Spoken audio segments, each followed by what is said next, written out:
Jake Paul has finally broken his silence following the Anthony Joshua fight, and the boxing world hasn't slowed down since.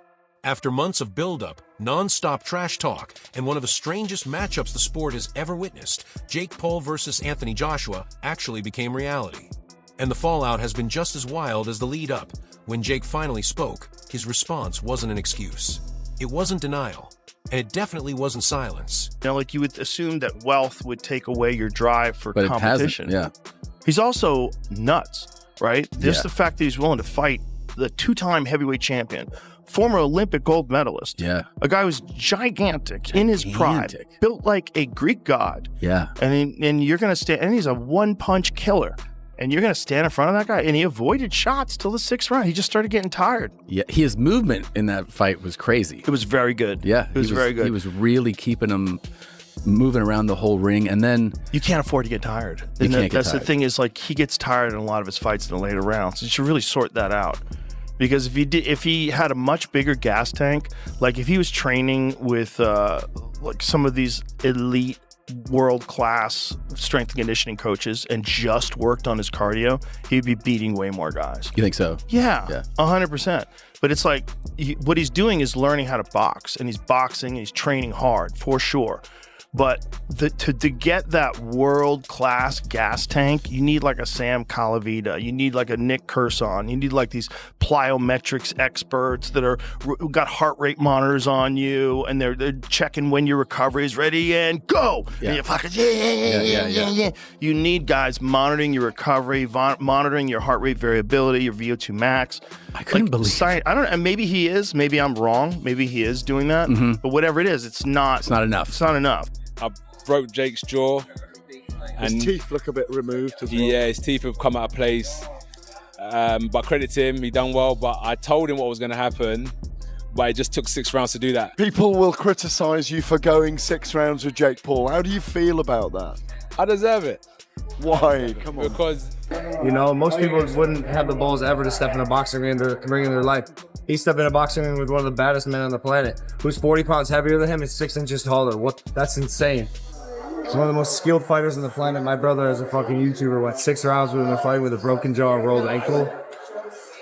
I'm so proud of him. That was just unbelievable. I saw you talking crap to AJ at one point. I'm trying to get his head. I think I pissed him off. I was just saying fuck that shit. I love AJ. Yeah. But bro, I saw you going on the fight game. I was talking so much. But I just pissed him off. Then he broke my brother's jaw. Fuck this guy. Broke his jaw, huh? Yeah, his jaw's fucked. Yeah. He don't care though. Jake's having a fucking blast. Yeah. We'll see him back again for sure? Yeah, for sure. Thank you, Logan. Appreciate you, brother. Instead, his comments ignited an even bigger argument about what the fight actually represented. Paul acknowledged that sharing the ring with a former heavyweight champion was a wake-up call, but he stopped short of calling it a loss in spirit. From his perspective, lasting multiple rounds with someone like Joshua was proof that he belongs in the boxing discussion, whether critics accept it or not. That stance alone has divided fans straight down the middle. Joe Rogan weighed in almost immediately, offering his trademark perspective. He pointed out that, love him or hate him, most influencers would never dare to attempt something like this. Stepping in with a puncher the size and power of Anthony Joshua isn't a stunt or a joke. It's genuinely dangerous. One clean shot from Joshua can alter a life, and Paul knowingly accepted that risk.in Rogan's view. The debate shouldn't be limited to wins and losses. This moment says something larger about the direction of boxing.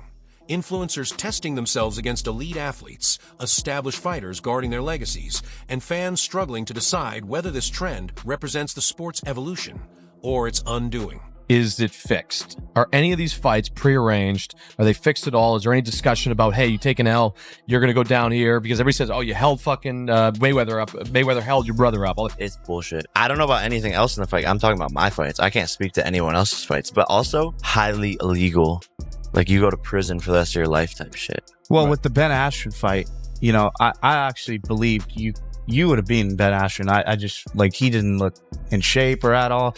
But I feel like, in my opinion, it was kind of fixed on how early you knocked him out. Like, I don't know. That's just... People think the Mike Tyson fight's rigged. And you think Anderson Silva's going to lose. You think Woodley's going to take a fall. You guys, you know these guys. Yeah, no, I didn't think Anderson would take a fall. But I ain't gonna lie, I hate that you knocking out MMA fighters. And I understand that, but just say that. You don't got to say, like, oh, bro, he's on steroids and shit. Come on, it's a federal crime. It's illegal. Like, hey, he made a good point. He said it is illegal to fix fights. It is, because people be betting on that. And bro, people think I'm like a multi-billionaire. They think I'm a billionaire and like, oh, he paid somebody $40-50 million to take a fall like that, bro. I don't have that type of money laying around to throw at people. Hey, I'm sorry to have to ask you this, but I know you probably signed an NDA, but blink twice if that Jake Paul fight was set up. Blink twice. I know you probably I don't never blink because I got these liberty eyes.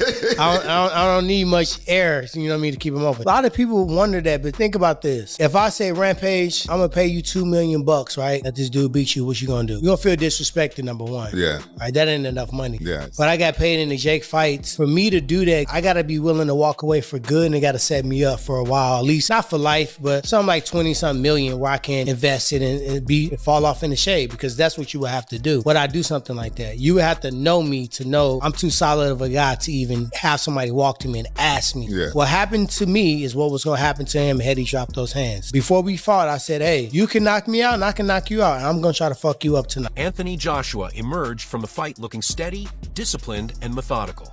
His reaction was restrained, no taunting, no theatrics, just a calm reminder that boxing has clear levels. Many analysts applauded Joshua for resisting the urge to chase a viral finish, instead relying on fundamentals, managing distance, picking his moments, and showing why he remains one of the most dangerous heavyweights in the sport. The real turbulence, however, came from the boxing world itself. Some fans argued that Jake Paul earned respect simply for stepping into the ring. Others said the fight exposed the limits of his skill set.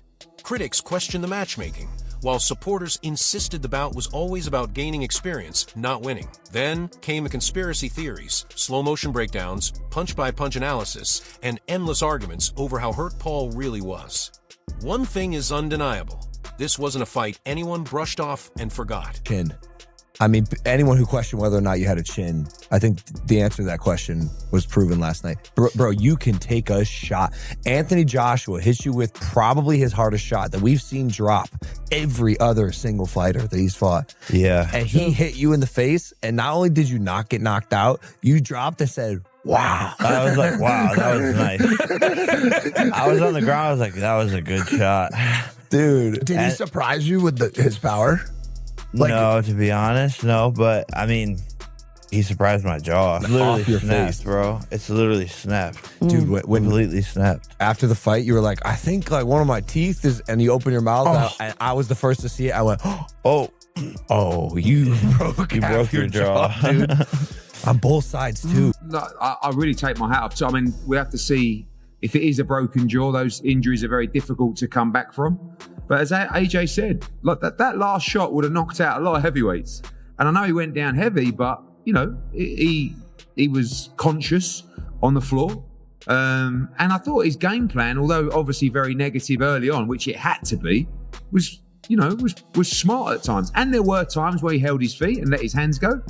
You know, it was a very one-sided fight. It was always going to be a one-sided fight. But you can't give him anything but credit and respect. There's a lot of negative people out there. There's a lot of people who want to criticize people. They're not doing what Jake Paul's done. He just went in with Anthony Joshua and gave it his best shot, took a lot of punishment and ended the fight eventually on his feet after the stoppage. So, you know, I think he'll have to see physically how that jaw, I don't know the severity of it. It's a very difficult injury to come back from. But he showed he's got ability, and that's what we said. You know, he's dedicated to the game. So what comes next for Jake Paul? The road ahead isn't simple. This fight didn't end his boxing journey, but it clearly redefined it. There's already talk of recovery, more calculated matchmaking, and bouts designed to build progression rather than shock headlines.